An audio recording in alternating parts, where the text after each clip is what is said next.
तालुका वाळवे येथील डॉक्टर संजीव माने हे ऊस संजीवनी ग्रुपचे संस्थापक आहेत.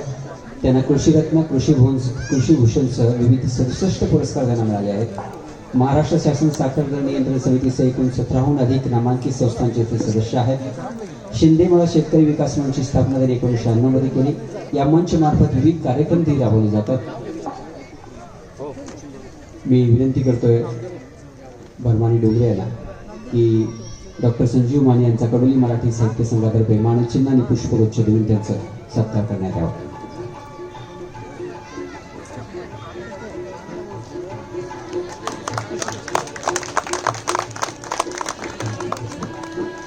धन्यवाद सर. याचबरोबर डॉक्टर संजीव माने यांना मी विनंती करतोय की त्यांनी आपल्या व्याख्यानाला सुरुवात करावी. नमस्कार. 40वे कडोली मराठी साहित्य संमेलन या संमेलनाचा 5वे सत्र. या 5व्या सत्रामध्ये अधिकाधिक ऊस उत्पादन कसं घेता येईल आणि शिवाय आधुनिक शेती असा हा आजचा विषय.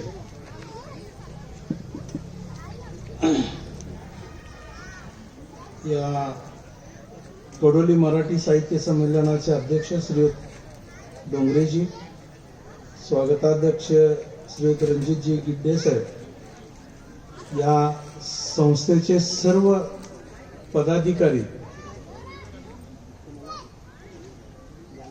यासाठी ज्यांनी ज्यांनी सहकार्य केले ते सर्व मंडळी आणि आपण उपस्थित असलेले सर्व श्रोते हो. यात शेतकरी बरेचसेच असतील असे मी समजतो. शेतकरी बंधू आणि मोठ्या प्रमाणात असलेले सर्व शेतकरी भगिनी, उपस्थित सर्व. माझा विषय आहे ऊसाचं उत्पादन अधिकाधिक कसं घेता येईल. या दृष्टीने शास्त्रोक्त पद्धतीने ऊसाची शेती कशी करावी या विषयावरती थोडंसं मी बोलणार आहे.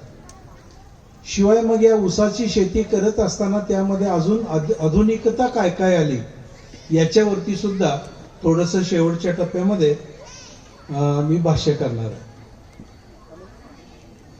मित्र हो, भारताचं ऊसाचं शेतीचं उत्पादन एका एकरामध्ये 27.5 टन एवढं आपल्या देशाचं एकरी उत्पादन आहे. त्यातल्या त्यात जर बघितलं, भारतात आल्यानंतर कोणत्या राज्यामध्ये अधिकाधिक एकरी उत्पादन चांगलं घेतलं जातं त्याच्यामध्ये नंबर लागतो तो तामिळनाडूचा लागतो. आणि तामिळनाडूमध्ये एका एकरामध्ये 40 टनापर्यंत उत्पादन घेतलं जातं. सरासरी सांगतो मी सगळे. 2 नंबरला कर्नाटक आहे, 3 नंबरला एक वेगळं राज्य आणि 4 नंबरला महाराष्ट्र आहे की ज्याच्यामध्ये एका एकरामध्ये 32 टन एकरी उत्पादन सरासरीने घेतलं जातं. महाराष्ट्रातला जर विचार केला तर पश्चिम महाराष्ट्राचा जर विचार घेतला तर पश्चिम महाराष्ट्रामध्ये हेच उत्पादन 35 टन ते 40 टनापर्यंत घेतलं जातं. पश्चिम महाराष्ट्रातल्या सुद्धा काही भागामध्ये, जिथं मी राहतो, सांगली जिल्ह्यातला जो वाळवा तालुका, शिराळा तालुका, मिरज तालुका वगैरे आहेत, इथली जर का उत्पादकता बघितली तर 50-52 टन प्रति एकर एवढी तिथली उत्पादकता आहे. आता भारताचं 27 टन आणि देशामध्ये सगळ्यात जास्त उत्पादन घेणारं राज्य तामिळनाडू, तिथं 39-40 टन प्रति एकर उत्पादन. मात्र महाराष्ट्रातल्या, पश्चिम महाराष्ट्रातल्या काही भागामध्ये मात्र ते 52 टन आणि 55 टनापर्यंत आहे. याचं कारण असं की या भागामध्ये एका एकरामध्ये 100 टन आणि त्याच्यापेक्षा अधिक उत्पादन घेण्याची चढाओढ ही फार मोठ्या प्रमाणात आमच्या इथं चालू आहे. चढाओढ हा शब्द मी वापरला अशासाठी की प्रत्येक जण असंच म्हणतो की याचं गेल्या वर्षी 107 टन उत्पादन निघालंय, मी यावर्षी 110 टन उत्पादन काढेल. आणि हे सगळं करत असताना शास्त्रोक्त पद्धत समजावून घेऊन त्याचा अवलंब करून त्या दृष्टीने हे उत्पादन घेतलं जातं. 2017 मध्ये एक अभिनव प्रयोग केला गेला आणि तो म्हणजे एका एकरामध्ये 200 टन ऊसाचं उत्पादन निघेल का अशा दृष्टीने प्रयत्न केला. मी ही आकडेवारी थोडीशी मुद्दाम आपल्याला सांगणार आहे की ऊसामध्ये आपल्याला काम करायला अजून किती वाव आहे, संधी आहे हे आपल्या लक्षात येईल. मित्र हो, 27.5 टनापासून 55 टनापर्यंत असणारं उत्पादन आमच्या भागामध्ये 100 टन, 110 टन, 120 टनापर्यंत आम्ही पोहोचलेलो शेतकरी आणि अचानक काही शास्त्रज्ञांच्या मार्गदर्शनाखाली एकरी 200 टनाचा प्रयोग करायचा ठरला. शास्त्रज्ञांनी सांगितलं की ऊसामध्ये आणि जमिनीमध्ये एवढी आपल्या परिसरात ताकद आहे की एका एकरामध्ये 200 टनच नव्हे तर 320 ते 330 टनापर्यंत उत्पादन मिळू शकेल. एवढी ऊसामध्ये पण ताकद आहे आणि आपल्या जमिनीमध्ये पण ताकद आहे. आम्ही 200 टनाचा प्रयोग केला. 200 टन त्यावेळेलाही नाही जमलं आणि अद्यापही नाही जमलं. आम्ही सलग 6 वर्ष ते प्रयोग करतो आहोत, नाही जमलं. पण पहिला जो प्रयोग 200 टनाचा केला त्याच्यामध्ये मात्र एक जागतिक विक्रम करता आला आणि तो जागतिक विक्रम म्हणजे एका एकरामध्ये 168 टन एवढं उच्चांकी उत्पादन आम्हाला घेता आलं. हे जागतिक उच्चांक अशासाठी म्हटलं जातं की शेतकऱ्यांनी शेतीमध्ये ओपन फील्डमध्ये म्हणजे ग्रीन हाऊस किंवा पॉली हाऊस नव्हे किंवा प्रयोगशाळेमध्ये नव्हे, ओपन फील्डमध्ये 1 एकरामध्ये ऊसाची शेती करून 168 टन ऊस अजून जगामध्ये कुणीही घेतलेलं नाही. ऊस पिकामध्ये जगात नाव ब्राझीलचं सातत्याने आपल्या पुढे येतं. ब्राझीलमध्ये ऊसाचं उत्पादन खूप जास्त आहे, साखरेची निर्मिती जास्त आहे, इथेनॉलची निर्मिती जास्त आहे. पण एकरी उत्पादन ब्राझीलची 30 टन आहे, म्हणजे महाराष्ट्रापेक्षा सुद्धा कर्नाटकापेक्षा सुद्धा खूप पाठीमागे आहे. सरासरी उत्पादन मात्र त्यांचं 30 टन आहे. जगामध्ये एकमेव एक देश असा आहे की ज्याचं उत्पादन 53 टन आहे आणि त्या देशाचं नाव आहे पेरू. पेरू नावाचा देश, तिथं मात्र सरासरीने ऊसाचं उत्पादन 53 टन आहे. मग आम्ही म्हणतो की आमचा भाग आम्ही 52 ते 55 टनापर्यंत आम्ही सुद्धा पेरू देशाच्या बरोबरीने आहोत. ही आकडेवारी आपल्यासमोर एकदा मुद्दाम सांगितली. याच्यावरून आपल्या लक्षात येतं की आपल्या परिसरामध्ये किती ऊस निघतो एकरी सरासरी. काही शेतकरी खूप चांगल्यापैकी उत्पादन घेतात, काही शेतकरी मध्यम उत्पादन घेतात, काहींना फारसं जमत नाही.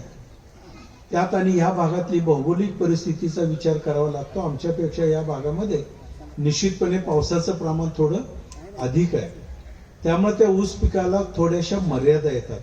तरी सुद्धा या परिसरामध्ये मगाशी चर्चा करताना कोणी म्हणालं की या भागातले जे काही शेतकऱ्यांनी 100 टनापर्यंत सुद्धा ऊसाचं उत्पादन घेतलंय. म्हणजे या भागात सुद्धा जर शास्त्रोक्त प्रयोग केले तर हे सहज शक्य आहे. मित्र हो, या सगळ्या पार्श्वभूमीमध्ये ऊसाचं उत्पादन जर अधिक घ्यायचं असेल तर नेमकं काय करायला लागतं याच्यावरती मी बोलणार आहे. कारण विस्तृत बोलायचं झालं तर जवळपास 2-2.5 तास आपण बोलतो. ज्या वेळेला असंख्य शेतकरी बसतात आणि प्रत्येकाला ही समजावून घ्यायची ओढ असते, अशा वेळेला आपल्याला सखोल बोलता येतं. पण आता आधुनिक शास्त्रानुसार ऊसाची शेती करताना कोणत्या गोष्टीवरती आपल्याला लक्ष केंद्रित करायचं आहे याच्यावरती आपल्याला जास्त बोलूया. ऊसाचं उत्पादन अधिक घ्यायचं झाले तर इतर पिकासारखंच आपल्या परिसरामध्ये भाजीपाला मोठ्या प्रमाणात होतो असं ऐकलं काय खरंच आहे. कारण जवळ एवढं मोठं शहर आहे आणि या मोठ्या शहरातून भाजीपाला बऱ्याच ठिकाणी बाहेर पाठवलाही जातो. त्यामुळे इथं भाजीपाला करणं हे उचितच आहे. पण भाजीपाल्यातून सुद्धा काही शेतकरी काही कारणामुळे ऊस शेतीकडे वळतायत. ह्या अशा काही कारणांनी त्या ऊस शेतीकडे वळत असताना ऊसाची शेती मात्र शास्त्रोक्त करावी, म्हणजे सुरुवातीपासूनच आपली उत्पादकता वाढून मिळेल आणि मग तो शेतकरी त्याच पिकामध्ये टिकून राहील. अशा दृष्टीने महत्वाचे मुद्दे मी आपल्यासमोर मांडणार आहे. 5 मुद्दे अत्यंत महत्वाचे आहेत. ऊस पिकामध्ये 5 मुद्द्यांवरती लक्ष देणं गरजेचं आहे. पहिला मुद्दा आहे जमिनीची सुपीकता. ऊस हे अति खादाड पीक आहे, त्याला खायला भरपूर लागतं आणि जसं त्याला खायला आपण घालू तशी त्याची वाढ होत राहते, तसे त्या पेरांची लांबी वाढते, त्याच्या पेरांची जाडी वाढते, रिकव्हरी वाढते आणि एकूण टनेज मध्ये चांगला इफेक्ट आपल्याला मिळतो. अति खादाड पीक आहे, पण हे अति खादाड त्याला कसं खाता येईल? ज्या वेळेला जमीन सुपीक होते त्याच वेळेला जमिनीत आपण दिलेले अन्न घटक त्याला खाता येतात. म्हणून जमिनीची सुपीकता म्हणजे काय याच्यावरती एक आपण 2 मिनिटं बोलायचं. 2 नंबरचा मुद्दा आहे ऊस लागणीची योग्य पद्धत. खर तर सगळ्याच पिकांमध्ये जशी एक विशिष्ट अशा पद्धती आहेत. या ठिकाणी कोबीचं फ्लावरचं पीक फार मोठ्या प्रमाणात घेतलं जाते असं बघितलं. ती सुद्धा लावण करताना सरीची रुंदी किती असावी, किती डोळ्यावर एक रोप लावायचं, किती अंतरावरती रोप लावायचं किंवा कसं, हे जसं नियोजन आहे तसं ऊसामध्ये सुद्धा नियोजन आहे. ऊस लागणीची योग्य पद्धतीमध्ये आपण ही 4-5 मिनिटं त्याच्यावरती चर्चा करूया. तिसरा मुद्दा आहे अत्यंत महत्वाचा, रासायनिक खताच्या मात्रा कोणत्या, किती, केव्हा आणि कशा कशा द्यायच्या म्हणजे योग्य खर्चामध्ये ऊसाचं अधिकाधिक उत्पादन मिळेल. चौथा मुद्दा आहे पाण्याचं व्यवस्थापन. आपल्या परिसरामध्ये होणारा पाऊस जो आपल्या हातात नाहीये तो वगळता उरलेल्या दिवसामध्ये, उर्वरित दिवसामध्ये त्या ऊसाला पाणी कसं द्यायचं याच्यावरती आपण एक 2 मिनिटं बोलू. आणि एक शेवटचा मुद्दा आहे 5वा, पीक संरक्षण असं म्हटलं जातं. ऊसाला फारशी रोगराई येत नसते, पण 2002 ते 2005-06च्या दरम्यान ऊसाला लोकरी मावा नावाचा एक प्रकार आला आणि मग आम्ही सर्व शेतकरी गडबडलो, शास्त्रज्ञही गडबडले. तोपर्यंत ऊसाला काहीतरी फवारणी कीटकनाशकाची वगैरे करायची असते हेच आम्हाला माहित नव्हतं. लोकरी मावा आल्यानंतर फवारणी करायची म्हणून नवीन पंप विकत घ्यायला लागले फवारणीचे आणि मग त्या लोकरी मावावरती फवारण्या केल्या. तो पंप जो त्यावेळेला पाठीला चिकटलाय तो आजपर्यंत चिटकूनच आहे. कारण तिथून पुढे मालिका सुरू झाली. एकदा लोकरी मावा आला, मग पांढरी माशी आली, मग अमुक आलं, तमुक आलं. त्या ऊसावरती सुद्धा रोगराई फार मोठ्या प्रमाणात यायला लागली. त्याला सुद्धा काही फवारण्या कराव्या लागतात. त्या नेमक्या कोणत्या करायच्या, कशा करायच्या, केव्हा करायच्या याला म्हणतात पीक संरक्षण. तो शेवटच्या मुद्द्यामध्ये आपण 2 मिनिटांमध्ये चर्चा करू. हे 5 मुद्दे अत्यंत महत्वाचे. याच 5 मुद्द्यांवरती ऊसाची शेती करायची. सगळे शास्त्रोक्त मुद्दे आहेत.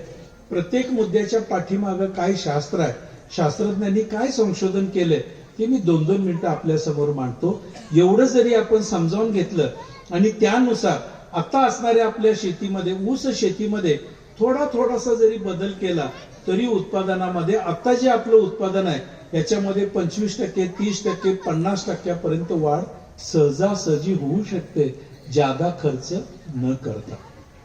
त्या दृष्टीने आपल्याला याच्यात विचार करायचा. पहिला मुद्दा आहे जमिनीची सुपीकता.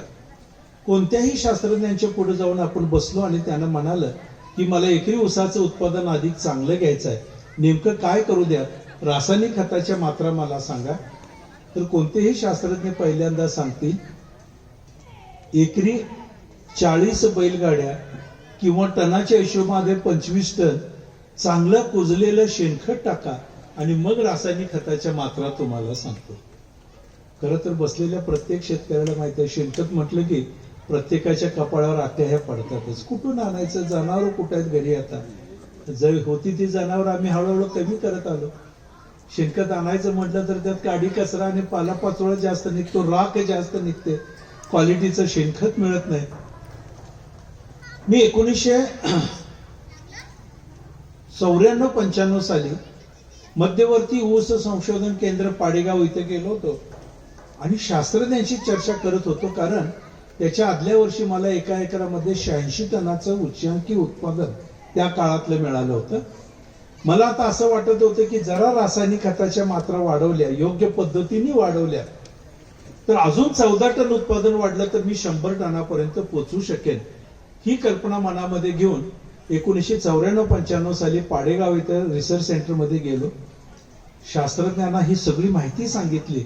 सर मी 86 टनापर्यंत पोहोचलोय, मला आता रासायनिक खतं अशी लिहून द्या की जी टाकली की अजून 14 टन उत्पादन वाढलं तर मी एकरी 100 टनापर्यंत पोहोचू शकेन. शास्त्रज्ञांनाही कौतुक होतं, इथं चाललेले प्रयोग कोणीतरी करतंय आणि त्याच्यातून त्याचं उत्पादन वाढतं याचा त्यांना खूप आनंद होता. त्यांनी बसवून घेतलं. डॉक्टर कैलासवासी महिपतरावजी जाधव नावाचे त्यावेळेला मृदाशास्त्रज्ञ होते. त्यांनी ही सविस्तर माहिती मला समजावून सांगितली. अनेक वेळेला जाऊन बसून समजावून घेत घेत ही पंचसूत्री तयार झाली आणि त्याचाच अवलंब करायला सुरुवात झाली. सरांनी सांगितलं, दादा 40 बैलगाड्या चांगलं कुजलेलं शेणखत टाका. 1995 साली वगैरे आपण टनाने किंवा ट्रॉली ट्रॅक्टरने शेणखत मोजत नव्हतो, बैलगाडीच्या मापाने मोजलं जायचं. मी आपलं हळू सरांना म्हटलं, सर शेणखत नाही माझ्याकडे, मला असं करा ना, रासायनिक खतं लिहून द्या. तुम्ही जेवढी लिहून द्याल त्याच्यामध्ये अनेक 4-5 पोती आगाव टाकतो. ही शेणखताची एवढी काही भानगड नको. सर म्हणाले, दादा असं नसतंय, शेणखत हे शेणखत आहे, आपल्याला टाकावंच लागेल. मी तरी पण जोर धरलं, कारण माझ्याकडे शेणखत नव्हतं. आमच्या परिसरामध्ये सांगली जिल्ह्यात निम्म्या भागात कोरडवाहू जमीन जास्त, द्राक्ष बागायतदार आणि डाळिंबाचं पीक जास्त. तिथे शेणखत फार मोठ्या प्रमाणात वापरलं जातं आणि द्राक्षाचे शेतकरी 24 तास जागे असणारे शेतकरी. त्यांना नुसतं शेणखत पाहिजे म्हटलं की ते उठतील, लगेच गावातलं शेणखत गोळा करतील. गावातलं संपलं तर आजूबाजूच्या गावचं गोळा करतील, तेही संपलं तर तालुक्यातलं गोळा करतील. नव्हे दुसरा जिल्हा सुद्धा त्यांना पुरत नाही. सांगली जिल्ह्यात जवळपास बरंचसं शेणखत हे कोल्हापूर जिल्ह्यातनं तिकडून त्या भागामध्ये येतं. आम्ही ऊसवाले शेतकरी सूर्यवंशी शेतकरी आहोत. सूर्योदय झाल्याशिवाय आम्हाला जागच येत नाही. मग तिथून पुढे आम्ही मग शेतीमध्ये जाणार. शेणखत आम्ही शोधायला जातो त्यावेळेला गावातलं सगळं शेणखत संपलेलं असतं. मी आपल्या सरांना म्हटलं, सर शेणखत नाही खरंच आमच्याकडे, रासायनिक खतं किती टाकू सांगा आणि त्याच्यात पाहिजे तर जादा सांगा, पण शेणखताची भानगड नको. सरांच्या लक्षात आलं, मला शेणखत आणि रासायनिक खताची माहिती नाही. तुलना करतोय मी, शेणखत नाही मग रासायनिक खतं जास्त टाकू, असा माझा समज झालाय. सरांनी सांगायला सुरुवात केली. दादा म्हटले, जरा शांतपणे ऐका. तुम्ही जे गेले अर्धा तास मला रासायनिक खत सांगा म्हणता, ही तुम्ही रासायनिक खतं जमिनीमध्ये टाकता, पाणी देता. पाणी दिल्यानंतर ही रासायनिक खतं सगळी त्यामध्ये विरघळतात. पण विरघळलेल्या ज्या अवस्थेमध्ये ते असतात त्या अवस्थेमध्ये ऊस पिकाला ही खतं उचलून घेता येत नाहीत किंवा खाता येत नाहीत. मला आश्चर्य वाटलं. पुढे त्यांनी लगेच सांगितलं, त्या विरघळलेल्या अवस्थेतल्या रासायनिक खतावरती जमिनीमध्ये विशिष्ट अशी प्रक्रिया होते. ही प्रक्रिया झाल्यानंतर ऊस पिकाला खाता येईल किंवा उचलून घेता येईल अशा स्वरूपामध्ये या अन्नद्रव्याचं, या रासायनिक खताचं रूपांतर केलं जातं आणि मग ते ऊस पिकाला अन्नघटक खाता येतात. मी म्हटलं, सर इथनं काय शिरेना डोक्याचे वर चाललंय सगळं, राहू देत, तुम्ही काय सांगू नका, लिहून द्या रासायनिक खतं, मग बघू पुढे. नाही म्हटले, दादा हा मुद्दा तुम्हाला समजला तर तुम्ही 100 टनावरती जा. परत त्यांनी जोर लावून सांगायला सुरुवात केली, दिलेली रासायनिक खतं जरी पाण्यात विरघळले तरी आहे त्या स्थितीमध्ये ऊस पिकाला खाता येत नाहीत, म्हणून त्याला त्याचं स्थिर स्वरूप असं म्हणतात. इंग्रजीमध्ये त्याला फिक्स फॉर्म असं म्हणतात. जमिनीमध्ये प्रक्रिया त्याच्यावरती विशिष्ट अशी होते आणि मग ती पिकाला खाता येईल असं त्याचं रूपांतर केलं जातं. पिकाला ती उपलब्ध होतंय म्हणून त्याला उपलब्ध स्वरूप असं म्हणतात किंवा इंग्रजीत त्याला अवेलेबल फॉर्म असं म्हणतात. मी म्हटलं, सर 2 शब्द फक्त समजले, एक फिक्स फॉर्म आणि एक अवेलेबल फॉर्म, म्हणजे काही समजलं नाही. सांगतो म्हणाले, एक उदाहरण देतो म्हणाले. हळूच मला विचारलं, म्हटलं दादा तुम्ही भाकरी खाता का चपाती? मला काय समजेना. मी सरांना म्हटलं, सर त्या उसाला काय खायला घालायचं ते मी तुम्हाला विचारायला लागलो, मला कशाला विचारता? नाही सांगा तरी म्हटले दादा. मी म्हटलं, मला दोन्ही पण चालते, आवडतात दोन्ही पण. बरं म्हटले, मला भाकरीचं सांगा. भाकरी जर आपल्याला करायची असेल तर काय काय करायला लागतं, काय काय असतं आपल्याला असावं लागतं? म्हटलं, काय लागतं सर? घरी ज्वारी लागते, ज्वारीचं पीठ करायचं, त्यात पाणी घालून मळतात, थापतात, गरम तव्यावर भाजली की भाकरी तयार होते. म्हटले, अगदी बरोबर आहे. समजा तुम्ही सकाळी उठून रानात गेल्या, रानातलं 10-11 वाजेपर्यंत काम केलंय, तुम्हाला भूक लागली, तुम्ही घरी येता. पूर्वी जुने वाडे असायचे आपले सगळे, घरी तुम्ही आत आला, स्वयंपाकघराकडे बघितलं, काहीतरी कुरकुर झालेली असते, त्यामुळे अजून स्वयंपाक तयार नाही, तुम्हाला तर खूप भूक लागले. काय करावं हा तुमच्या पुढे प्रश्न होता. पण जिथं तुम्ही उभा राहिले तिथं बाजूच्या खोलीमध्ये ज्वारीचे 1 7-8-10 पोती पडले, तांदळाचे 1-2-3 पोती पडले, गव्हाचं पोतं पडलंय. ज्वारी, तांदूळ, गहू हे सगळं आपण खाण्यासाठी घरी आणून ठेवलंय. मला म्हणाले, खाण्यासाठी गोष्टी तुमच्या समोर आहेत, तुम्हाला भूक लागली आहे, या ज्वारीचं पोत्याचं तोंड उघडून मुठभर ज्वारी का खात नाही? मला काय उत्तर द्यावं कळेना. म्हटलं सर असं नाही खाता येणार. बरं म्हटले गहू तरी जरा खाता का? म्हटलं नाही सर नाही खाता येणार. बरं म्हटलं तांदूळ आणलाय तुम्ही बासमती घरी आणून ठेवलाय, वासाचा सुवासिक तांदूळ आहे, तो तरी जरा खाता का? म्हटलं सर असं खाता येत नाही, आणि जरी चावून चावून दाबून खाल्लं तर पोट बिघडेल ना, असं कसं खाता येईल? सर म्हटले यालाच म्हणायचं स्थिर स्वरूप, फिक्स फॉर्म. खाण्याची गोष्ट समोर आहे, पण ती ज्या स्वरूपामध्ये आहे त्या स्वरूपात आपल्याला खाता येत नाही, म्हणून त्याला त्याचं स्थिर स्वरूप म्हणायचं. घरी याच्यावरती प्रक्रिया केली जाते.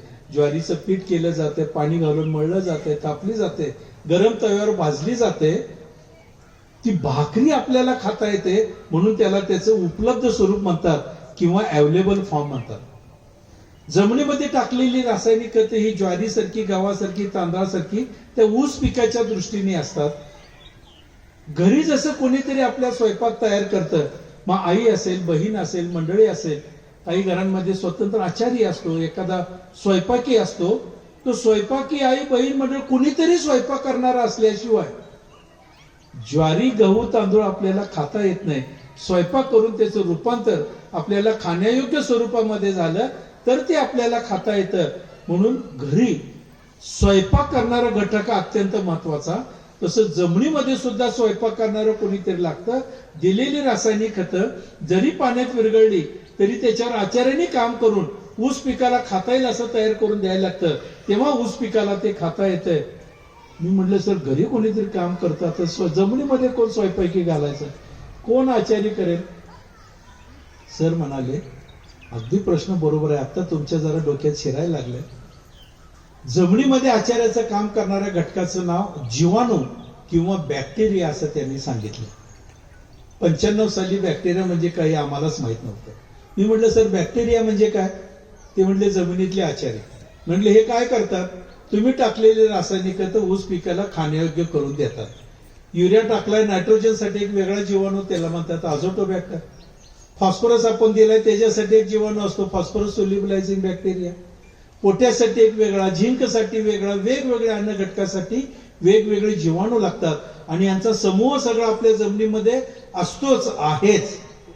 पण वारंवार वापरलेल्या रासायनिक खतामुळे यांची संख्या हळूहळू कमी होत असते, त्यांची कार्यक्षमता कमी होते.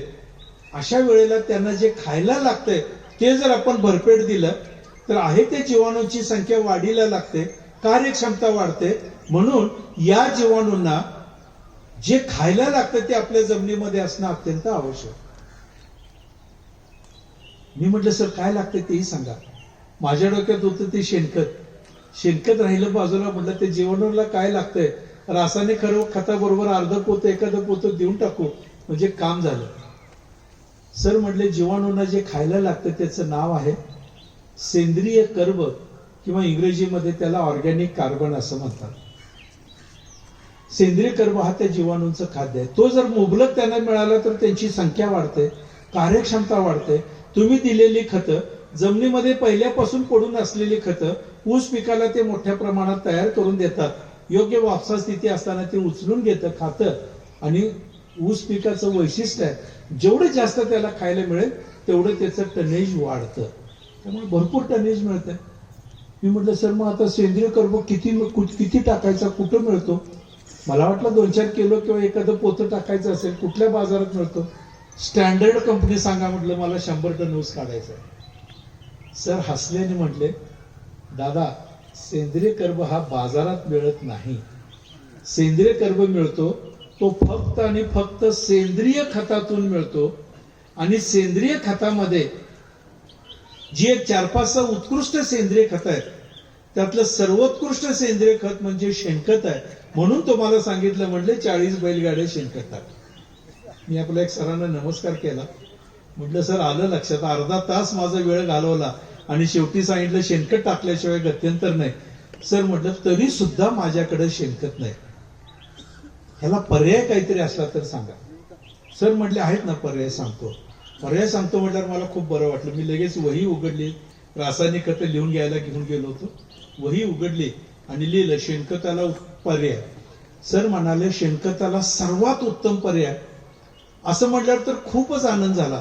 शेणखताला काहीतरी एखादा सर्वात उत्तम पर्याय. मी वहीमध्ये तसंच वाक्य लिहिलं शेणखताला सर्वात उत्तम पर्याय. आणि सरांना म्हटलं सर कोणता? सर म्हटले दादा शेणखताला सर्वात उत्तम पर्याय फक्त शेणखत असं सांगितलं. मोठ्याने हसलो, कोपरापासून नमस्कार केला आणि म्हटलं झालं सर जातो परत, आता पुढचं काय सांगू नका, जाऊन शेणखत काय मिळतंय का अगोदर बघतो, काय मिळेल तेवढं गोळा करतो आणि मग येतो. म्हटलं पुढचं भारूड सगळं सांगा, कारण मला ते भारूड वाटायला लागलं नंतर. सर म्हटले दादा असं नाही, बसा तरी, नुसतं शेणखताचं नाव घेतलं की तुम्ही लगेच उठून जायला लागले, असं करू नका. शेणखताला पर्याय पण आहेत, पण शेणखताला सर्वात उत्तम पर्याय फक्त शेणखतच. पण जर शेणखत नाही किंवा कमी आहे तर मग अजून काय काय वापरता येईल?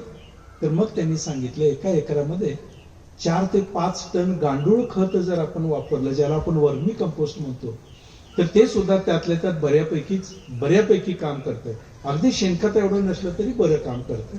किंवा एकरी 1.5 ते 2 टन पोल्ट्री खत जर आपण वापरलं तर ते सुद्धा चांगलं काम करतं. किंवा अखाद्य पेंडींचा वापर करा. अखाद्य पेंडी म्हणजे ज्या कडू आहेत, जनावरांना पण आपण घालत नाही, जसं करंजी पेंड, एरंडी पेंड, लिंबोळी पेंड यांचं जर मिश्रण एक 700-800 किलो त्याला घातलं तर जमीन चांगली सुपीक होते, कारण याला कॉन्सन्ट्रेटेड ऑर्गॅनिक मॅन्युअर असं म्हणतात. पण आता त्या पेंडीच्या किमतीचा जर विचार आपण केला तर साधी लिंबोळी पेंड सुद्धा 25,000 रुपये टन झाले. त्यामुळे ते काय आपल्याला वापरता येणं शक्य नाही. द्राक्ष बागायतदार वगैरे तिकडं ठीक आहे. अजून एक पर्याय सांगितला ते म्हणजे लेंडी खत वापरा. एका एकरामध्ये जिथं शेळी मेंढी पालनाचा उद्योग चालतो तिथं दररोज गोळा केलेल्या लेंड्या आणून टाकायला काय हरकत नाही असं म्हणाले.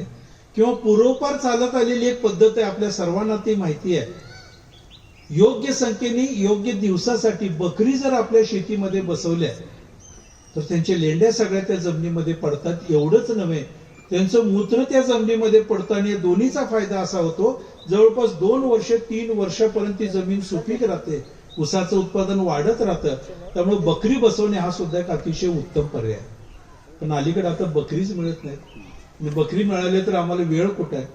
आमच्याकडे तर परिस्थिती अशी, ऊस काढला की लगेच ट्रॅक्टर घाला, अवजारं घाला, सगळं करा, सऱ्या सोडा आणि परत लगेच ऊसाची लागण करा. विश्रांती नाही, जमिनीला विश्रांती नाही, जमिनीची सुपीकता वाढत नाही. त्यामुळे आपली उत्पादकता हळूहळू कमी येत निघाली आहे.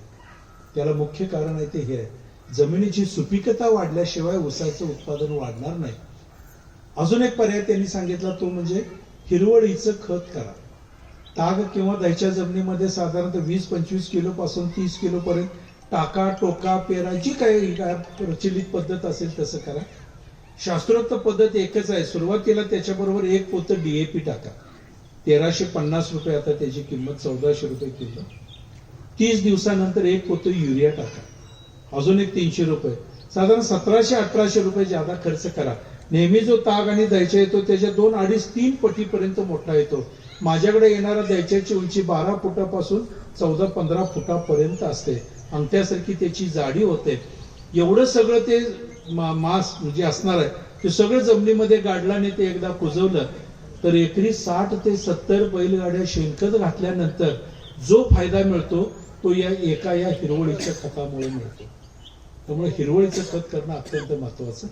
आणि शेवटचा एक मुद्दा, पूर्वी आम्ही कारखान्याकडून, आम्हाला साखर कारखान्याकडून प्रेसमड मोफत मिळायचे.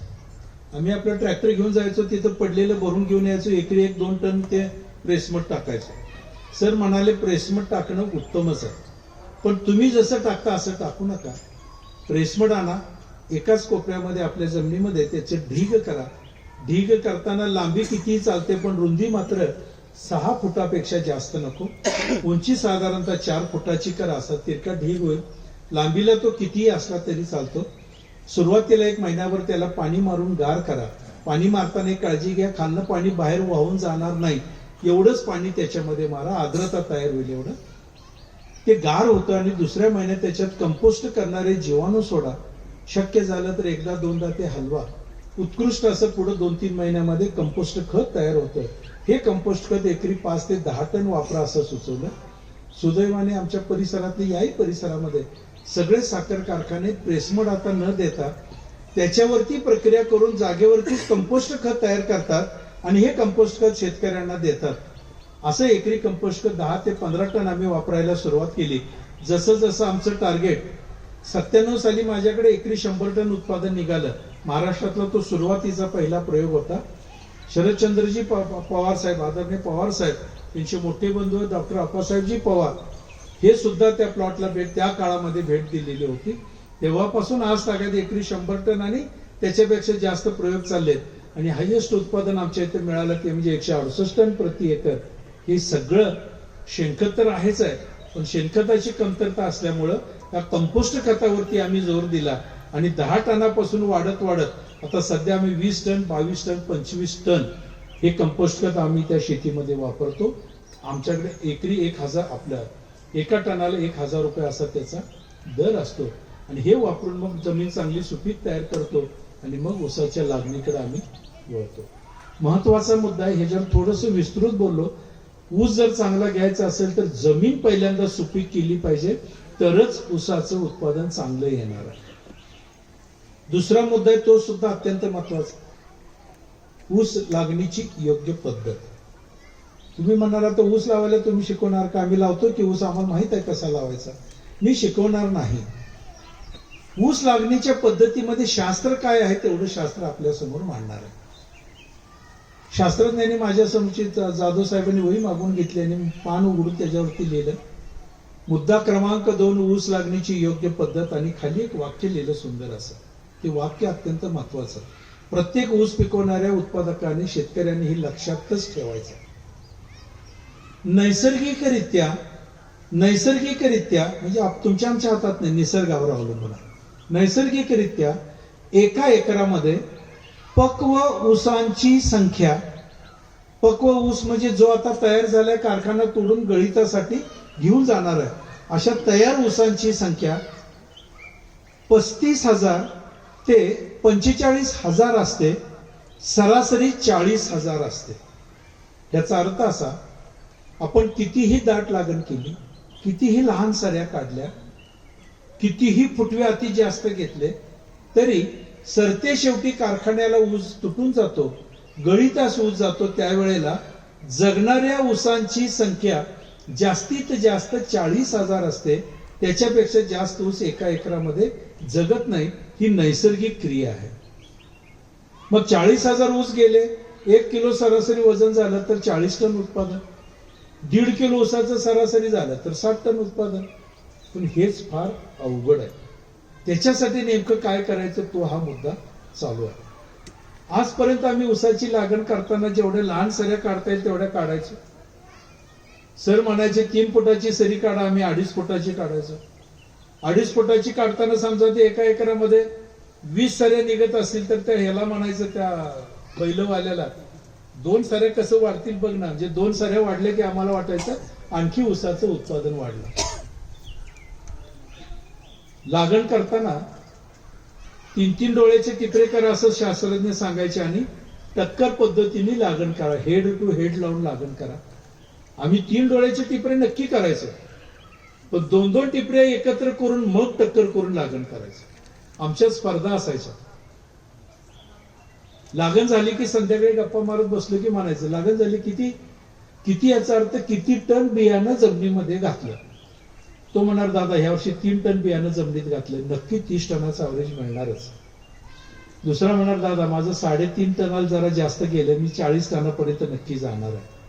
एखादा स्वतःचा ट्रॅक्टर आहे, बेनेमाळा स्वतःचा होता, भरपूर शेतकरी चांगला मोठा आहे, तो नक्की उत्साहाने जाणार, दादा 4 टन बियाणं संपलंय, 40-50 टन यावर्षी उत्पादन कुठे गेलं नाही. आमची समजूतच अशी होती की जेवढं जास्त बियाणं आम्ही जमिनीत घालू तेवढं उत्पादन वाढतं. 100 टन, 125 टन, 150 टन, आणि जो 168 टनाचा आमचा प्रयोग झाला त्याला किती बियाणं लागते? एका एकरासाठी 500 किलो, 600 किलो, फार जाड ऊस असेल तर 700 किलो बियाणं लागतं, आणि तरी 100 टनापेक्षा जास्त उत्पादन. म्हणून ह्याच्या पाठीमागं काय शास्त्र आहे ते थोडंसं समजावून घेऊया. एकरी 40,000 ऊस जगले पाहिजेत, पण काही रोगराईमुळे काही ऊस मरत असतात, फुटवे मरत असतात. जसं ऊस लावला की 1.5 महिन्यात खोडकीड येते बघा, सुरळी मरते, तिथं काही चांगले फुटवे मरतात. 6-7-8 महिन्यानंतर कांडी किड येते, तिथं काही चांगले फुटवे मरतात. ऊसाची मोठी भरणी आपण करतो, काय म्हणतात तो, मोठी भरणी म्हणतात का खांदणी? ऊसाला मोठी भर लावतात ऊसाची शेतकरी, भरणी करत असताना सुद्धा जे काय अवजार आपण घालू त्याच्यात चांगले चांगले ऊस सुद्धा काही मोडून मरतात. ह्या सगळ्यासाठी आपल्याला एक 10-20 फुटवे जास्त घ्यायचे. जगणारे 40,000 आणि एक 10-20 जास्त, 50 ते 60 फुटवे एकरी असावेत. त्यातले 10-20 फुटवे वेगवेगळ्या कारणाने मरतील आणि 40,000 शेवटपर्यंत जगतील. हे सूत्र अत्यंत महत्वाचं. आम्ही काय करतो, फुटवे येताना निघायला लागले, जरा जरी कुठे गॅप पडली तर आणि ऊस तोडून आणून त्यात घालायचा. दाट ऊसाची लागण झाली पाहिजे. अगदी दाट ऊस उगवला तरच आम्हाला बरं वाटतं. जाणारा येणारा दुसरा शेतकरी त्याकडे बघून म्हटला पाहिजे, दादाचं लक्ष आहे बरं का शेतीकडे, काय दाट ऊस उगवलाय. जेवढा दाट ऊस तेवढं उत्पादन कमी. हे सूत्र समजायला आम्हाला 97 साल उजाडलं. मित्र हो, 50 ते 60 हजारापेक्षा जास्त फुटवे एका एकरात नको. 10 ते 20 फुटवे वेगवेगळ्या कारणाने मरतील आणि चांगले 40,000 जर शेवटपर्यंत जगले तरच उत्पादन वाढेल. हे सूत्र लक्षात. आता पूर्वी सऱ्या आमच्या असायच्या खूप लहान. सर म्हणाले, दादा तुम्ही लहान सऱ्या काढून दाट लागण करून किती फुटवे घेता याचा तुम्हाला अंदाज आहे का? म्हणलं काय नाही सर, तुम्ही म्हणताय 40,000 शेवटपर्यंत जगतात, तर आम्ही 10-20 जास्त घेतो, कारण काही मरण्यासाठी थोडेफार लागतात म्हणून आम्ही थोडी जास्त घेतो.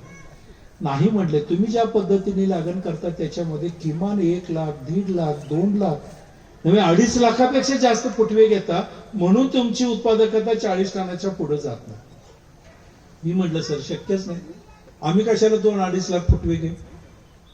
ऐका म्हटले, तुम्ही गणित करून मला सांगा तुम्ही किती फुटवे घेता. फार महत्वाचं गणित त्यांनी सांगितलं आणि खरं ते ऐकल्यानंतर ऊसाची उत्पादकता वाढायला लागली. सरांनी विचारलं, सर किती फूट रुंदीची सरी काढता? त्यावेळेला आमच्याकडे 2.5 फुटाची सरी होती. जरा दाबून खोटं सांगितलं, सर आम्ही प्रगतशील शेतकरी 3 फूट रुंदीची सरी काढतो. सर हसले. बर म्हटले ठीक आहे, मला सांगा म्हटले, एका एकरामध्ये 3 फुटांनी जर सरी काढली तर सरीच्या एकूण निघतात त्या सरींची लांबी एकूण किती बरेल? म्हटलं कसं सांगताय? ट्रॅक्टर झाला, सऱ्या काढल्या की मोजायचा टेप नेला पाहिजे, प्रत्येक सरीचं अंतर मोजलं पाहिजे, कागदावर लिहिलं पाहिजे आणि मग बेरीज केल्यावर कळणार. ठीक आहे म्हटलं, हे उत्तर एका बाजूला बरोबर आहे, पण असं करायची गरज नाही, इथं बसून त्याचं उत्तर काढता येतं. वहीमध्ये लिहा म्हटले, एका एकराचं क्षेत्रफळ किती आहे? मी म्हटलं 43,560 चौरस फूट. लिहा म्हटले वहीत. आता किती फूट रुंदीची सरी काढणार आहे त्यांनी त्याला भागा. येणारं उत्तर म्हणजे सरीची एकूण लांबी. 3 फुटांनी आम्ही त्याला भागलं. उत्तर आलं 14,520 रनिंग फूट. सर म्हटले 14,520 फुटाची सरी निघते, तोंडी हिशोबाला आपण 15,000 फूट धरूया. वहीत लिहा म्हटले 15,000 फुटाची सरी. लिहिलं वहीत 15,000. आता परत प्रश्न विचारला, किती डोळ्याचं टिपर करताना कशी लागण करतात? दाबून खोटं सांगितलं. 3च डोळ्याचं आम्ही टिपर करतो आणि टक्कर पद्धतीनेच करतो. करत होतं 1.5-2, पण सांगितलं टक्करच पद्धत. बरं म्हटले ठीक आहे. 15,000 रनिंग फुटामध्ये फुटाला जर 1 टिपऱ्याची आपण लागण केली, कारण 3 डोळ्याचं टिपर साधारण 10-12 इंचाचं असतंय, तर किती टिपरे लावतो आपण एकरी? म्हटलं सर साधं गणित आहे, 15,000 टिपरे एकरी बसतात. एका फुटाला 1 टिपर, 15,000 रनिंग फूट, 15,000 टिपरे बसले. एका टिपऱ्याला डोळे किती? म्हटलं सर 3 डोळ्याचंच टिपर असते, त्यामुळे 3 डोळे असतात एका याला. मग 15,000 टिपऱ्याला एकूण डोळे आपण किती लावतो जमिनीमध्ये? 15 त्रिका 45,000 डोळे आपण एका एकरामध्ये लावतो. सर म्हटले यातले सगळे उगवतात का? क्षणाचाही विलंब न करता म्हटलं 100% उगवत आहे. आम्हाला बाकीचं माहितच नव्हतं. 2-2 टिपरे एकत्र करून दाट लागण केल्यामुळं त्यातले जगले किती मेले किती हे माहित नाही. आणि जरा गॅप दिसली की आणि 10-20 मुळ्या आणायचे, तुकडे करायचे आणि लागण करायची. सर म्हटले दादा असं नसतं, अडसाली लागण केली की साधारणतः 85 ते 90% उगवण असते. वरची उगवण काही जरी झालं तरी होत नाही. पूर्व हंगामीची लागण आपण करतो, म्हणजे ऑक्टोबर-नोव्हेंबर मध्ये जी लागण करतो त्याच्यामध्ये 70-75% ते 80% उगवण होते. आणि सुरूची जी लागण असते, सुरू म्हणजे जानेवारी-फेब्रुवारीत लावणाऱ्या ऊसाची, ती साधारणतः 65-70%, 75% एवढीच उगवण होते. मी म्हटलं सर मला माहित नाही, 45,000 डोळे लावलेत, अडसाली लागण आहे, जून जुलैमध्ये लागण आहे, किती डोळे उगवतील ते तुम्हीच सांगा. सरांनी हिशोब केला आणि सांगितलं त्या 45,000पैकी 5,000 डोळे नक्की उगवत नाहीत. मी लगेच वहीमध्ये वजा करून टाकले, मला गणितच माहित नव्हतं काय. 45,000 वजा 5,000 राहिले 40,000, 40,000 राहिले असं मी लिहिलं. सर म्हणाले आता हे 40,000 डोळे सगळे उगवलेत असं समजा, समजा म्हणाले. मी पण म्हटलं चला बरं झालं उगवले सगळे डोळे. मला म्हटलं एक विचार करून उत्तर द्या, आपण सुद्धा ऊसवाले कोण आहे त्यांनी उत्तर द्या. आपापल्या परिसरामध्ये जे आपण डोळे लावलेत त्या उगवलेल्या एक एक डोळ्याला, पहिला डोळा येतो त्याला आपण मातृकोंब जेठाकोंब असं म्हणतो, मदरशूट म्हणतात. त्याच्यानंतर 1.5 महिन्यांनी त्याला खालून फुटवे यायला लागतात. एक एक डोळ्याला आपल्या परिसरामध्ये किती किती फुटवे येतात कोणी बघितलंय, कोणी सांगू शकेल? साधारणतः 5, 6 धरून 10, 12 पर्यंत फुटवे येतात. काही ठिकाणी 15 येतात, काही ठिकाणी 20 येतात. सर म्हणाले आपण असं गृहीत धरू की 5च फुटवे प्रत्येक डोळ्याला आले. पहिला आलेला मातृकोंब 1 आणि खालून आलेले 5 फुटवे असं 6 झाले. 40,000 डोळे उगवलेत. 40,000 गुणिले 6 2,40,000 फुटवे झाले.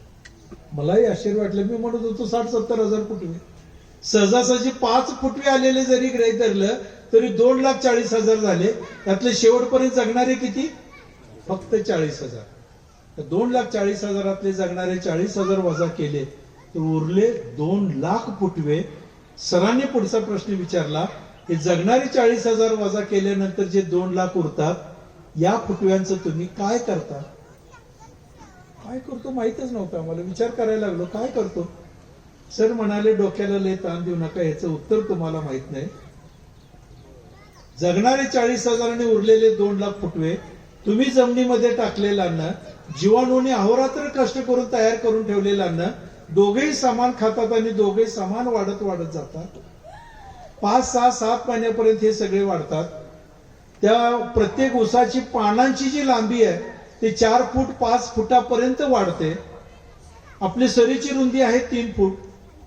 इकडच्या ओळीतलं ऊसाचं पान इकडे येऊन टेकतं या ओळीला, आणि इकडच्या ओळीतलं पान इकडे येऊन टेकतं. ही सगळी पानं एकमेकावरती येतात. म्हटलं येऊ देत की सर, काय होतंय त्याला? खायला काय घालू ते सांगा. मला 100 टन ऊस काढायचा, रासायनिक खताच्या मात्रा सांगा. ते सगळं सोडून तुम्ही भलतं सगळं सांगायला लागला. भरपूर खायला घालूया ना, प्रत्येक ऊस जगेल.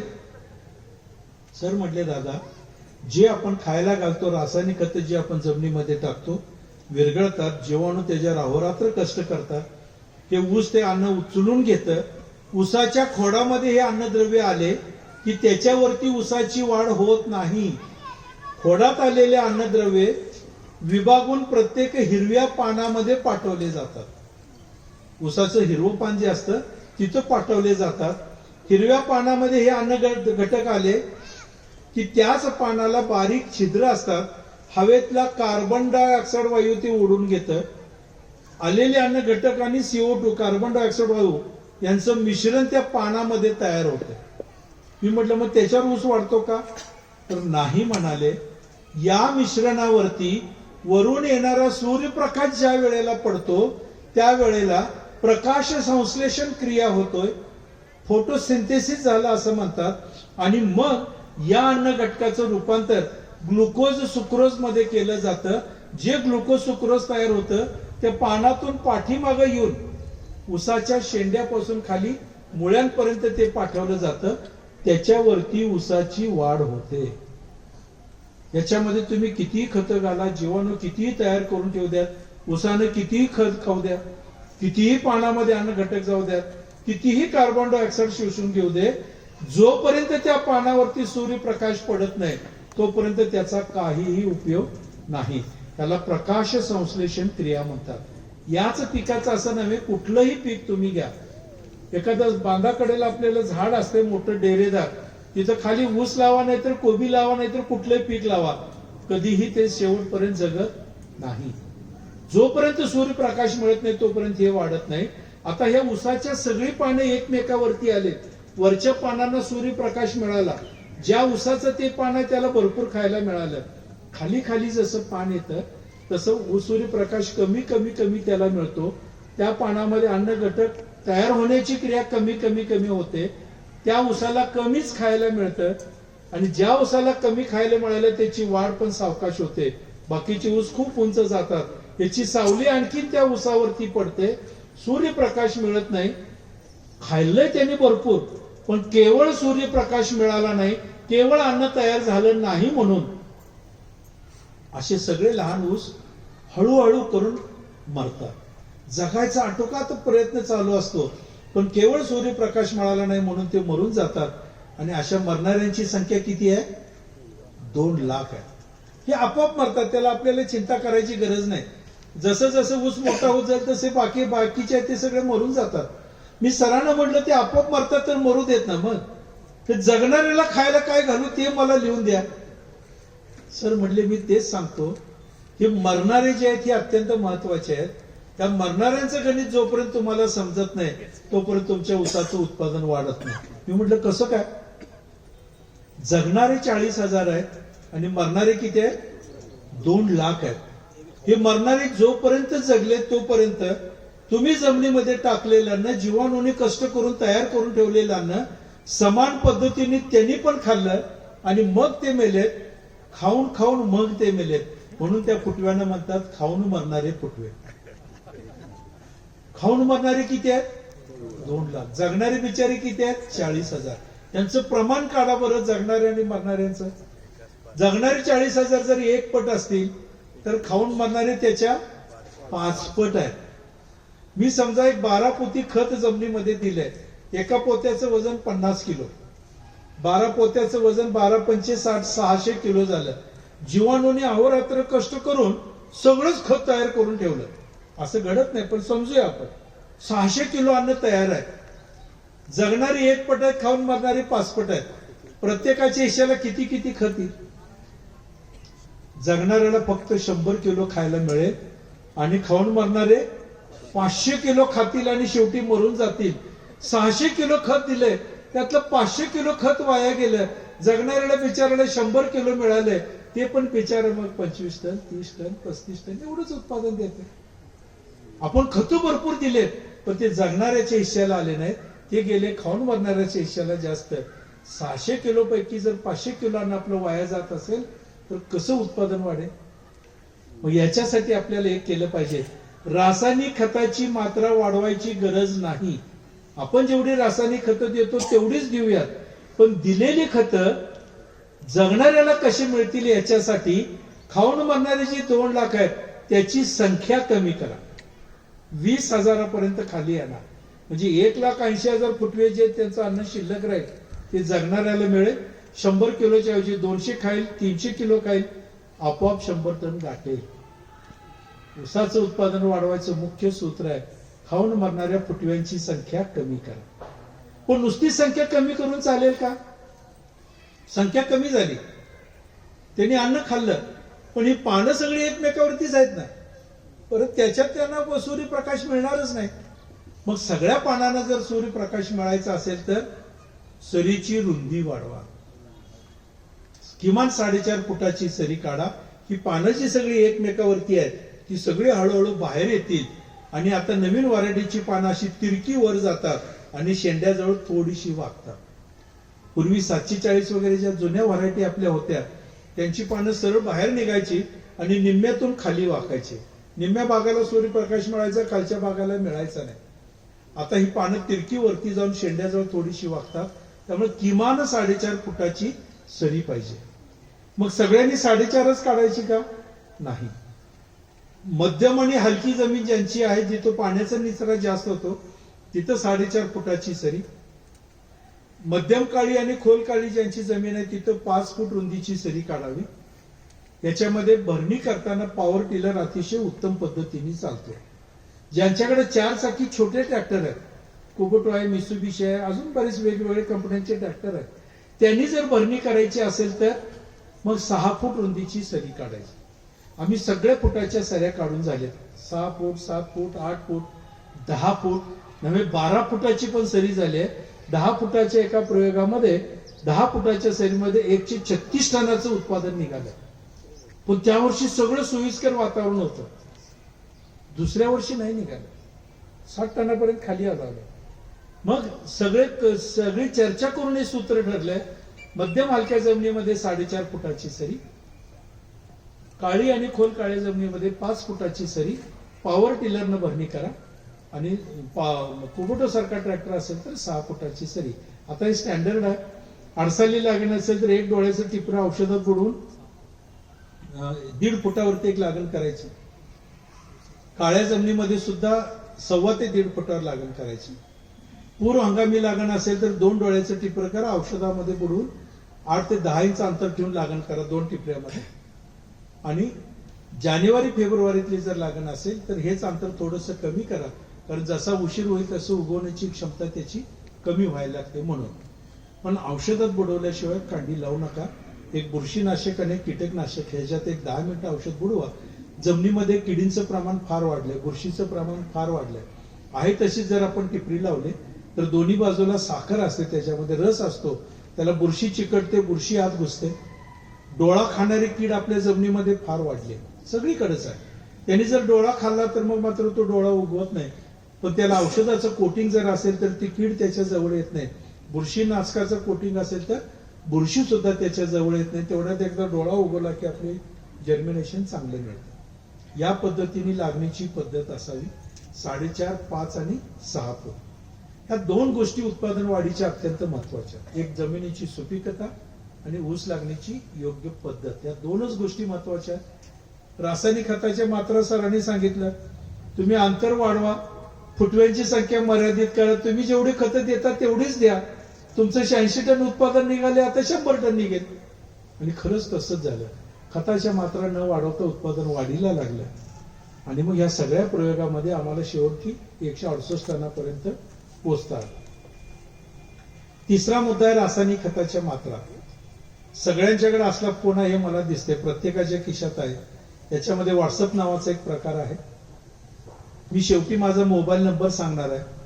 त्या नंबरवरती आपलं नाव आणि पत्ता जर मला पाठवून दिलं तर आडसाली ऊसासाठी लागणारा खताचा चार्ट, पूर्व हंगामासाठी लागणारा खताचा चार्ट, सुरू हंगामासाठी लागणारा खताचा चार्ट, शिवाय खोडव्यासाठी लागणारा खताचा चार्ट, शिवाय वेगवेगळ्या लागणाऱ्या फवारण्यांचा चार्ट, या सगळ्या गोष्टी तुम्हाला व्हॉट्सअपवरती पाठवून देतो.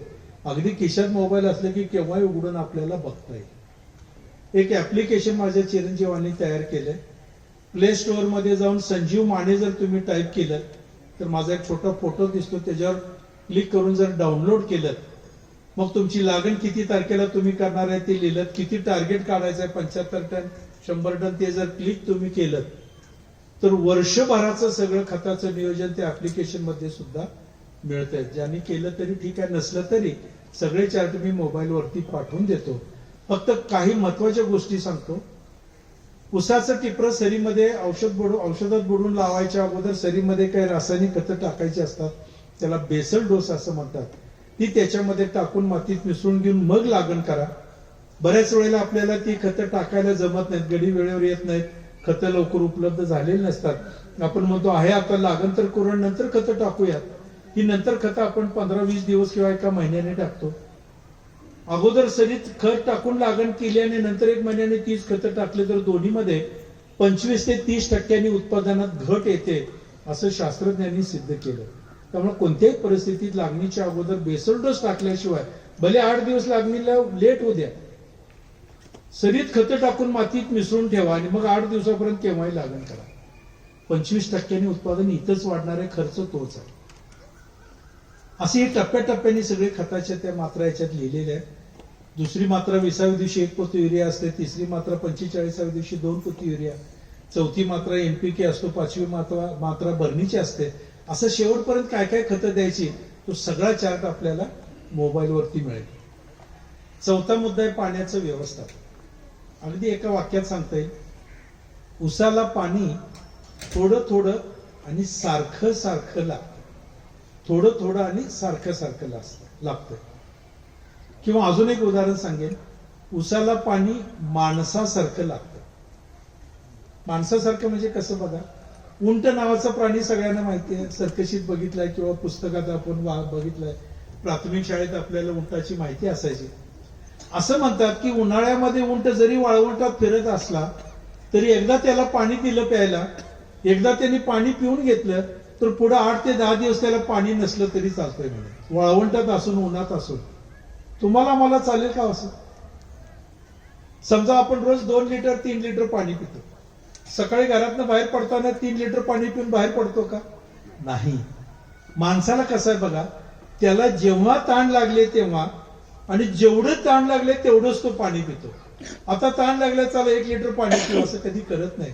तसं उसाला सुद्धा त्याला जेव्हा ताण लागले तेव्हा आणि जेवढी ताण लागले तेवढंच पाणी द्यावं, म्हणजे उसाचं उत्पादन वाढतं. याच्यासाठी ठिबक सिंचन हे अतिशय प्रभावी माध्यम आहे. कारण कदाचित शासनाने त्याला फार मोठी सबसिडी ठेवली. कर्नाटकात तर मला वाटतं 90% अनुदान त्याला दिलं. काय आता मागं पुढे झालं असेल थोडंफार, पण त्याचा मुख्य उद्देश येत होता की मोजून जर पाणी उसाला द्यायला सुरुवात केली तर उसाचं उत्पादन निश्चित वाढतंय, मजुरी वाचते, पण जमिनीची सुपीकता टिकून राहण्याचं काम त्यांनी जास्त चांगलं होतं. एकच उदाहरण सांगेन, वर्षभर 12 महिने जर आपण पाटाने पाणी दिलं फिरती साखळी करून तर 1 कोटी लिटर पाणी एका वर्षामध्ये आपण जमिनीला देतो. काही तज्ञ मंडळींनी याच्यावरती प्रयोग करून असं सिद्ध करून दाखवलं, आता जे आपल्याकडे पाण्याची क्वालिटी आहे त्याच्यानुसार या पाण्यातून 5000 किलो हानिकारक क्षार आपण जमिनीमध्ये देतो. 1 कोटी लिटर पाण्यामध्ये 5000 किलो म्हणजे 5 टन क्षार आपण जमिनीमध्ये घालतो. म्हणजे कदाचित पुढे 10 ते 15 वर्ष ती जमीन क्षारयुक्त व्हायला लागेल. जर हेच पाणी आपण ठिबकने द्यायला लागलो तर 1 कोटी लिटरच्या ऐवजी फक्त 40 लाख लिटर पाणी लागतंय. ऊसाची उत्पादकता 25 ते 30% वाढते, पण 40 लाख लिटर पाण्यामुळं साधारणतः 2,00,000 किलोच फक्त क्षार जमिनीमध्ये जाते. समजा 15 वर्षांनी जर पाट पाण्याने जमीन खराब होणार असेल तर ठिबक सिंचनमुळे आणि 10-15 वर्ष ती पुढे ढकलली जाईल. कमीत कमी पाणी देऊन उत्पादन कसं वाढेल याच्यासाठी आपल्याला काळजी करावी लागेल. पाण्याची प्रत आपण सगळी सुधारू शकत नाही, कारण जे उपलब्ध सोर्स आहे तेच पाणी आपण वापरणार आहे. अलीकडे त्याच्यामध्ये आपणच काय काय टाकून पाण्याची क्वालिटी खराब करत निघालो. त्यामुळे आपल्याला थोडंसं याची काळजी घ्यायची. थोडं थोडं पाणी आणि सारखं सारखं पाणी, ठिबक सिंचन हे अतिशय उत्तम माध्यम आहे. शेवटचा मुद्दा आहे, तरी बराच वेळ झाला, 1 तासभर झाला, 45 मिनिटाचे झाले, 1-2 मिनिटाचा आहे. पीक संरक्षण. काही भागांमध्ये रानडुकरांचा त्रास आहे, काही भागांमध्ये वन्य प्राण्यांचा त्रास आहे. त्याच्यासाठी काय करायचं ते आम्ही सांगण्यापेक्षा आपणच त्याच्यातले मार्ग काढले पाहिजेत. तटबंदी करणे, फेन्सिंग लावणे, इलेक्ट्रिक काय ते शॉक बसणारे तारा लावणे, झटका मशीन असं म्हणतात, शासनाने काही झटका मशीनला मान्यता दिली, या बसवणे म्हणजे रानडुकर किंवा इतर वन्य प्राण्यांचा त्रास थोडासा कमी होतो. पण त्या ऊसावरती येणारे रोगराई, बुरशीचा अटॅक याच्यासाठी काय करायचं? याच्यासाठी लागण केल्यानंतर 45 दिवसांनी त्याला खोडकीड हमखास येते. त्यावेळेला एक साधं क्लोरोपायरिफॉस सारखं औषध 1 लिटर पाण्याला 2 मिली या प्रमाणात घेऊन याची जर फवारणी केली तर खोडकीड आटोक्यात येते. अत्यंत सोपं आणि साधं औषध आहे. आता एकदा ते क्लोरोपायरिफॉस फवारायचंच आहे तर त्या पंपामध्ये अजून काय काय मिसळता येईल? तर त्यात बुरशीनाशक सुद्धा घालता येतं. 1 लिटर पाण्याला 2 ग्रॅम बुरशीनाशक घालावं. 22 म्हणून सोपं बुरशीनाशक मिळतं ते त्यात घाला. अजून काय घालता येईल त्याच वेळेला? 19-19-19 150 ग्रॅम घाला, म्हणजे ऊसाची वाढ झपाट्याने होईल. चिलेटेड मायक्रोन्यूट्रिएंट 30 ग्रॅम घाला, झपाट्याने वाढ होईल एका पंपामध्ये. एखादा संजीवक त्याच्यामध्ये घाला, अजून झपाट्याने वाढ होईल. असं जर आपण एक फवारणी केली तर खोडकीड थांबेल, बुरशीचा अटॅक येणार नाही, वाढ झपाट्याने व्हायला लागेल. 20-20 दिवसाच्या अंतराने असे 3 ते 4 फवारण्या जर आपण केल्या तर अतिशय चांगला आणि सक्षमपणे ऊसाची वाढ होते.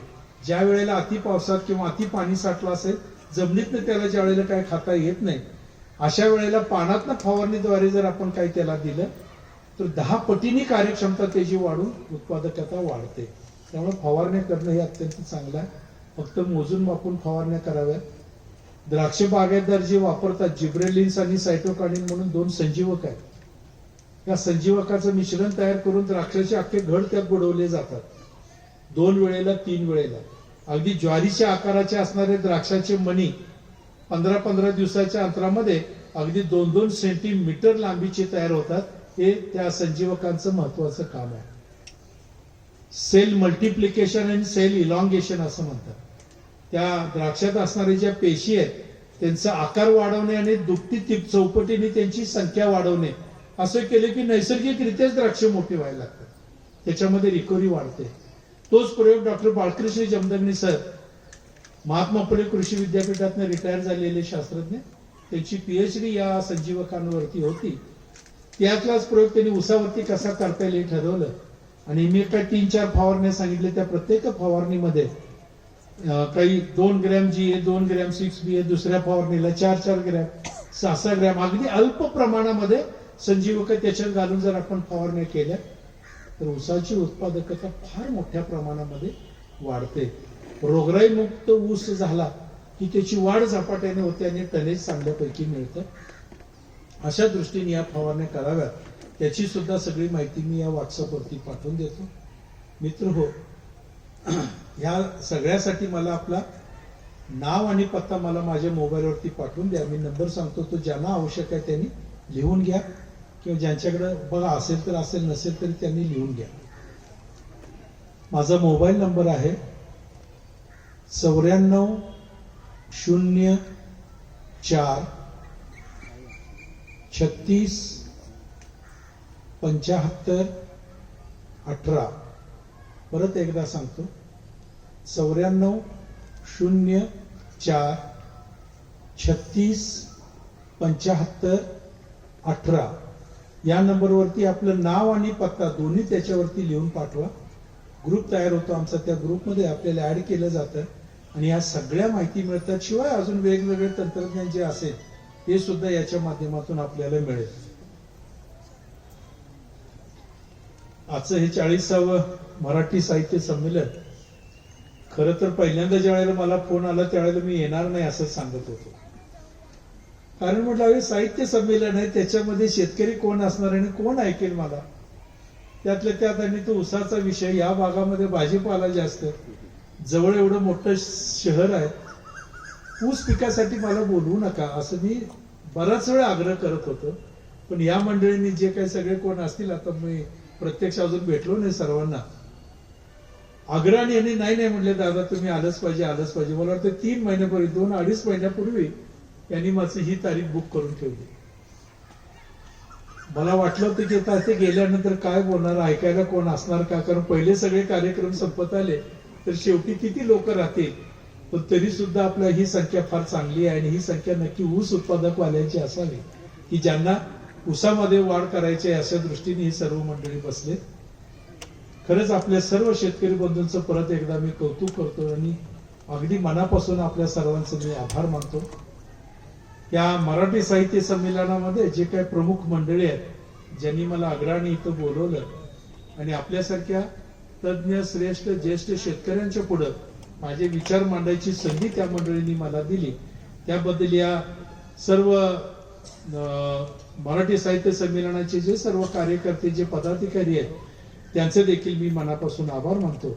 परत एकदा आपल्या सर्व शेतकरी बंधूंचं आणि भगिनीचा आभार मानून थांबतो. जय हिंद.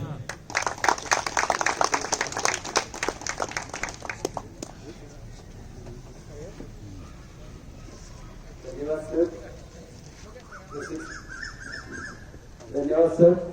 रसिक श्रोते हो, याचबरोबर आपण या कडोली मराठी साहित्य 40व्या कडोली मराठी साहित्य संमेलनाच्या शेवटाकडे आलेलो आहोत.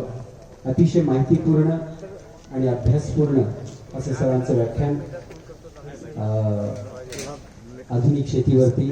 मला वाटतं आपल्या भागातील बऱ्याच शेतकऱ्यांना या माहितीचा उपयोग होईल आणि ते त्यांनी सांगितलेल्या सूचना अंमलात आणतील अशी आम्हाला खात्री आहे. याचबरोबर सर्व रसिकांचे देखील आभार.